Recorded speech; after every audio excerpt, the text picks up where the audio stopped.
पंढरपुरात श्री विठ्ठल मंदिर परिसरापासून अगदी 1 किलोमीटर अंतरावरती आम्ही घेऊन आलो आहोत सागर डेव्हलपर्स निर्मित श्री दत्तनगरी रहिवासी येलो झोन ओपन प्लॉटचा भव्य प्रकल्प। सांगोला रस्ता शनीश्वर मंदिराच्या समोर गुरुदेव नगर नजीक सांगोला रस्त्यापासून अगदी 200 मीटर अंतरावर 50 फूट डीपी रोड लगत 20 फूट अंतर्गत रोड, रस्त्याच्या दोन्ही बाजूला झाडं, स्ट्रीट लाईटची सुविधा, नगरपालिकेचं पाणी कनेक्शन, सिमेंट कंपाऊंड युक्त क्षेत्र, बसण्यासाठी बेंचेस, सर्व सुविधांनी परिपूर्ण असलेल्या श्री दत्तनगरी या आमच्या प्रकल्पामध्ये आपल्या हक्काच्या घरासाठी प्लॉट बुकिंग करण्यासाठी आजच संपर्क करा। संपर्क क्रमांक 721874 3131 आणि 721817 1221।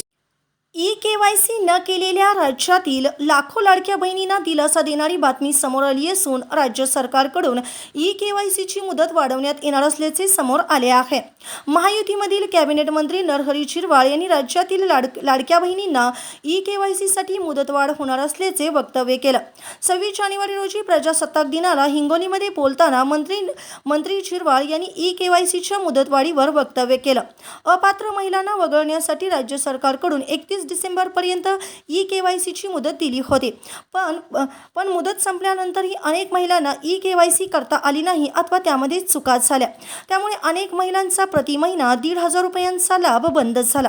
राज्यभरातून यामुळे लाडक्या बहिणींच्या संतप्त प्रतिक्रिया येत आहेत।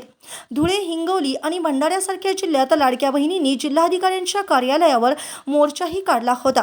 आता सरकारकडून लाडक्या बहिणींना मुदतवाढ देण्याबाबत विचार करण्यात येत असल्याचे समजते आहे। मंत्री नरहरी झिरवाळ यांनी मुदतवाढ मिळणार असल्याचे संकेत दिले आहेत। लवकरच यावर अधिकृत निर्णय होण्याची शक्यता आहे। ताज्या घडामोडी पाहण्यासाठी आमच्या YouTube चॅनलवरील PVR म्हणजेच पंढरी वार्ता या न्यूजला सबस्क्राइब करा आणि शेजारील बेल आयकॉनवर क्लिक करा।